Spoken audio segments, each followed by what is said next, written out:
Well, one, I speak the language. I know almost every head of state in Latin America personally. Some of the newer ones I don't know well or have met. But that's been built up over the years. For 25 years, I've been involved in every major foreign policy debate for a quarter of a century in the country, both there and elsewhere, but mostly there. And so I'm not going to be building relationships with people I've known and worked with for a long time, getting to know each other. I think that's tremendously helpful. And as a head of state, to maintain those relationships, I often tell the story, the difference between this president and his father.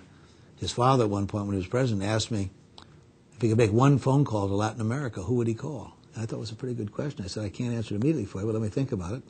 Thought about it, and I recommended a guy who was a former president of Uruguay named Sanguinetti, and said he's a knowledgeable guy, is well-liked in the region, doesn't speak English, speaks Italian, French, and Spanish from the Southern Cone, more of a connection with Europe than the United States.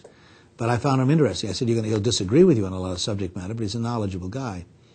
Several months later, I ran into former President Sanguinetti in New York or Washington. He said, you're never going to guess who calls me all the time.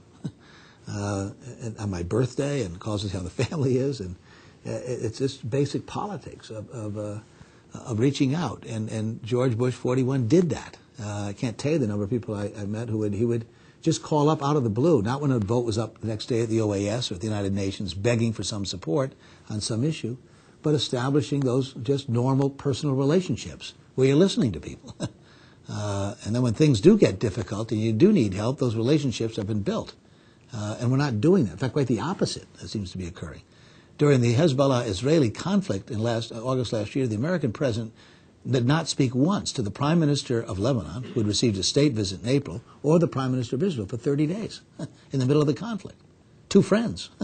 That kind of the absence of leadership has been devastating to us, I think, as we become more isolated around the world, less secure, and far more vulnerable. And I'm not suggesting that solves it all. I'm not talking about being loved by everybody.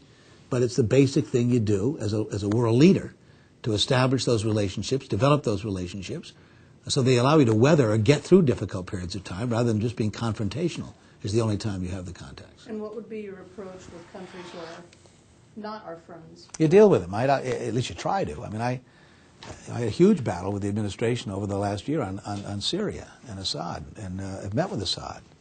And I wasn't going to, I don't know what they thought I was going to do, offer them an internship or a page job. I mean, this idea you sit down, this notion that diplomacy is a sign of weakness or a gift. Ronald Reagan would call countries the evil empire and then meet in Reykjavik and do arms control agreements. Richard Nixon was the most outspoken critic of communism, probably of our generation, and yet would sit down with Mao Zedong and open a door with China. Can you imagine this president doing either of those things, in a sense, given the rhetoric and the language about how we approach the world? And terrorism is not a philosophy, it's a tactic. And it's a global tactic and requires a multinational effort to deal with it. And we're doing everything possible to make it harder and harder for us to deal with that issue.